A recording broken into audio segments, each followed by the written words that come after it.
Olá, eu sou Alberto Bigatti, diretor da área de conteúdo institucional do TRF, e estamos hoje no segundo episódio do nosso podcast sobre o tramitação ágil. E no episódio de hoje a gente vai tratar especificamente sobre a tramitação ágil das aposentadorias. E seguem aqui comigo Alexandre Antonini, Marlon Silvestre, mais uma vez sejam bem-vindos ao nosso podcast. Vamos lá, vocês já sabem, mas eu vou relembrar. O Antonini, ele é assessor de projetos e inovação do TRF4 e o Marlon é o diretor da Secretaria de Sistemas Judiciais do Tribunal. Tramitação ágil das aposentadorias. Antonini, começa nos explicando o que é esse novo projeto da ATA. Então, com o sucesso da TA, do BI, nós então tivemos assim, né, coragem de enfrentar então esse desafio são as aposentadorias, né, que é um processo bem mais complexo. E qual que é o objetivo então na TA das aposentadorias? É a reutilização dos dados estruturados ao longo de todas as fases do processo, né? Então nós começamos, né, de novo com aquela participação de todos os entes do sistema de justiça. Então começamos lá com o advogado, né, alimentando uma série de informações que vão ser utilizadas no primeiro grau, depois na fase recursal, e, enfim, a ideia também é que se continue, né? Então esse é o grande objetivo, é se trazer então esses dados do processo e reutilizar eles ao longo para uma série de funções que a gente vai. Específicas para aposentadoria. Marlon, esse novo projeto, ele seguiu os mesmos conceitos, os mesmos padrões utilizados no tramitação ágil para o benefício por incapacidade? Opa. Em partes, né? Então, cada projeto ele tem seus desafios. Esse projeto do tramitação ágil da aposentadoria, ele trouxe um grande desafio que é a gama de dados estruturados necessários para a tramitação desse tipo de processo. Então, a ATI se debruçou sobre esse novo projeto e justamente nesse momento nós detectamos que nós não poderíamos seguir simplesmente um mesmo estilo de modelagem de dados. Então, houve todo um desafio para nós concebermos o que hoje nós estamos trabalhando, que se chama o painel previdenciário.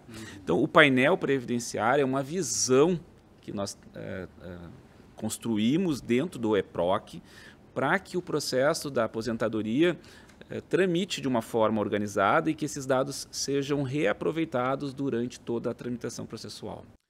O painel previdenciário já está lá disponível no EPROC, ainda está em...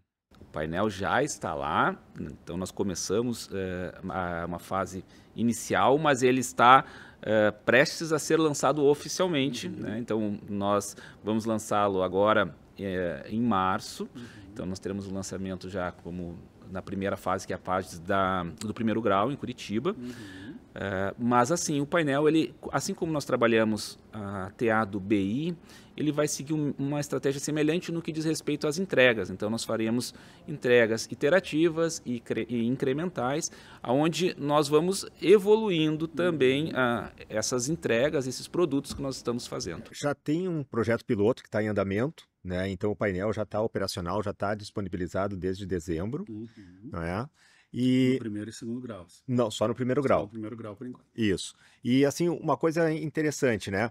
Enquanto na TA do BI, as ATPs foi um subproduto, né, do EPROC, por quê? Porque o objetivo era automatizar os atos processuais, né, o lançamento automatizado.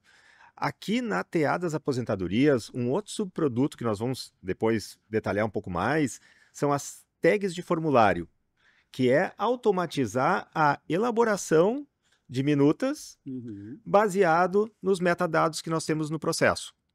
E essas tags de formulário também vão ser, digamos assim, adotadas, vão ser úteis para todas as outras competências.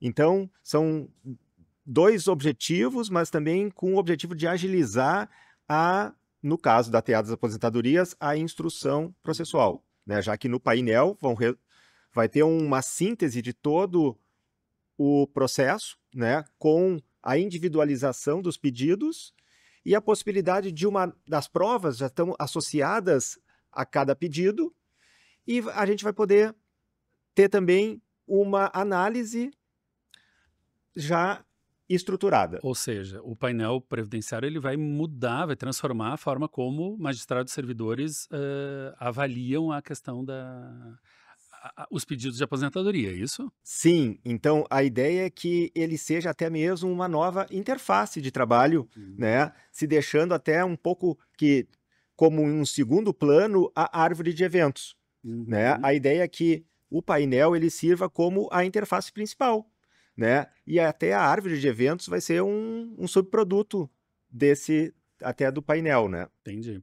É bom a gente deixar claro que a gente está gravando essa nossa conversa hoje em fevereiro de 2025, porque daqui a pouco alguém está assistindo em abril, isso tudo já é passado, já está implementado, já está. Então, assim, estamos em fevereiro de 2025, por enquanto vai ter o lançamento na Justiça Federal em Curitiba, e isso é o início só do TA das aposentadorias. Tem uma coisa que vocês ainda não tocaram no assunto, mas que eu não sei se a gente já pode dar esse spoiler, que é a calculadora das hipóteses de aposentadoria. Quem pode falar para mim sobre essa ferramenta? Eu acho que o Antoninho pode começar e eu complemento o assunto, porque tem muito envolvimento também de questões institucionais nesse assunto também. Isso.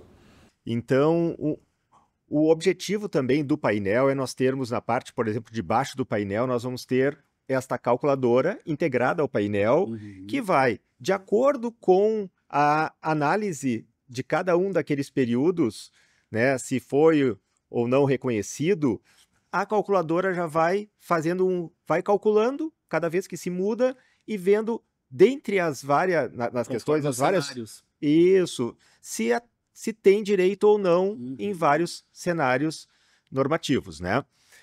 E o que tem, né, tem um pano de fundo aí, né? Porque atualmente as unidades utilizam planilhas, né, de terceiros externas ao judiciário e encaminham os dados do judiciário, né, para fora.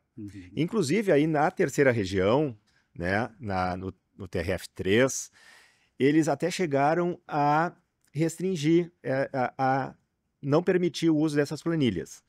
Mas eles iniciaram o desenvolvimento de uma solução, que é a fábrica de cálculos, né? E nós, então, fizemos uma aproximação, fizemos aí uma cooperação técnica com eles para integrar essa solução da fábrica de cálculos dentro da TA das aposentadorias, não é? Então, a ideia é essa, nós estamos trabalhando agora em conjunto para disponibilizar a fábrica de cálculos na plataforma digital do Poder Judiciário para que, né, toda a Justiça Federal possa utilizar, não só, né, Justiça Federal, mas também todo o Judiciário, né? E vai estar integrada na TA das aposentadorias também.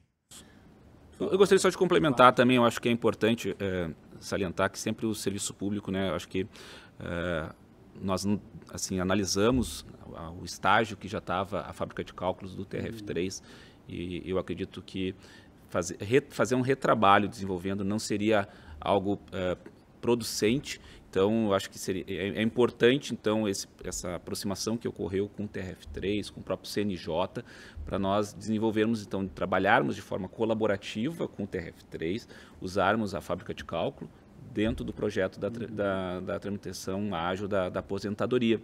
Então, eu acho um grande ganho também. Nós acabamos, então, nos focando em outras partes, porque sabemos que esse projeto está bem avançado, a gente vai trabalhar com uma integração, então, com um sistema público desenvolvido pelo próprio TRF3. Então, nós sabemos claramente as regras que o sistema de cálculo que estão sendo adotadas, não é um sistema externo. Então, isso nos traz tranquilidade em série de pontos. Vocês tocaram ali en passant a questão do subprojeto, esse que é as tags de formulário. E eu queria que vocês explorassem um pouco mais isso, porque me pareceu que ele tem um potencial bastante relevante que vai impactar em muitas frentes. Eu queria que tu falasse um pouco mais sobre... Então, as tags de formulário, assim como esses grandes projetos acabam gerando subprodutos que, assim, subprodutos até a gente pode estar diminuindo o tamanho do produto, né? Mas são produtos muito interessantes que geram muito valor até a outras competências. Então, no projeto da TA da aposentadoria, as tags de formulário é o principal exemplo. Então, ela vai permitir que todas as unidades, primeiro grau, segundo grau, possam utilizar de dados estruturados que já existem no EPROC para colocar tags dentro do sistema e que o sistema tenha a capacidade de responder automaticamente baseado nos valores que aquele metadado está preenchido no sistema. Então, questões do tipo assim, se o valor da causa for superior a 50 mil, coloca texto tal. Antigamente, o servidor teria que analisar o processo, olhar se o valor fosse superior a 50 mil para inserir determinado texto. Agora, o sistema terá essa capacidade dele mesmo analisar os metadados e, a partir desse metadado, fazer uso de textos para, por exemplo, produzir. Se um dos períodos envolve aí um agente nocivo, ruído, né? Aí tem um autotexto que tem aí, digamos, a posição do magistrado com relação àquele agente nocivo, e aí o sistema automaticamente identifica que tem esse agente nocivo e já inclui esse autotexto na sentença, na minuta de sentença. Ótimo. E assim, cronograma de implantação para o projeto, como é que estamos? Então, já temos as datas, né, para o Paraná, 14 de março, agora de 2025, né, em Curitiba, e Porto Alegre no dia 3 de abril, e Santa Catarina ainda estamos tentando uma data para conciliar a presença aí do presidente da corretora. Perfeito. Para a gente encerrar esse tema da tramitação ágil das aposentadorias, de que forma, então a gente está falando aqui, né, falamos do painel previdenciário, do nosso ponto de vista interno, mas de que forma a tramitação ágil das aposentadorias vai impactar o público externo, advogados, procuradores, servidores do INSS? O que vocês imaginam?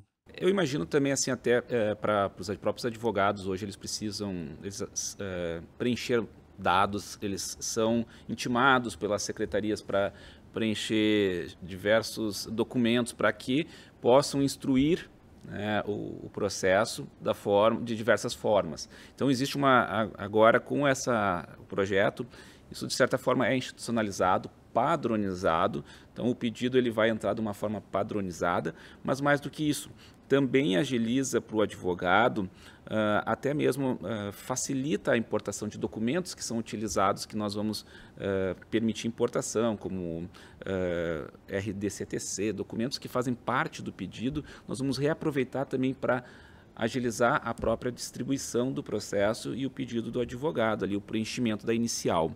Então, nesse ponto, nós acreditamos que nós vamos dar agilidade na tramitação e mais, internamente também, nós vamos ter claramente o que está sendo pedido. Então, acho que algumas etapas que hoje acabam ocorrendo para emendas de inicial, questões desse tipo, vão ser suprimidas, né? Não vão ser necessárias. Então, eu acredito que vai dar, assim, vai agilizar uma série de etapas dentro da tramitação. Eu acho assim, também para a Procuradoria, né, vai poder então fazer uma triagem mais eficiente. Nós estamos trabalhando também em alguns subprojetos, que é fazer triagem para conciliar também a Procuradoria, então propor acordos, né? E também para o INSS, qual que é o objetivo também, um dos objetivos finais desse projeto? É o cumprimento. Nós automatizarmos o cumprimento. E isso vai atingir diretamente o INSS, porque nós vamos fornecer, a ideia é que a gente forneça, então, os dados estruturados, né, que foram tratados e revisados digamos assim, são dados confiáveis para que o INSS possa até mesmo automatizar a implantação do benefício. Marlon. Penso que, assim, também só para finalizar nesse ponto, eu acho que a maior entrega, né, para o cidadão é, no caso, né, de um processo procedente, o cumprimento por parte do INSS de uma aposentadoria, enfim. Então, é o final do processo. Então, acho que nós temos que pensar que nós estamos trazendo insumos, dados estruturados para que o cumprimento também possa ser o mais ágil possível lá no final. Então, nós temos que começar do início, mas é uma meta, é lá no cumprimento, né? Cumprir de forma ágil, tramitar de forma ágil o processo. Perfeito. Para mim está ficando muito claro o quanto essas iniciativas vinculadas à tramitação ágil também estão mexendo no EPROC. Então já vou deixar o convite para o nosso terceiro episódio, vai tratar justamente disso, a evolução do EPROC e outros temas mais relacionados com o nosso sistema judicial. Alexandre e Marlon, mais uma vez, obrigado. Esperamos vocês no terceiro episódio.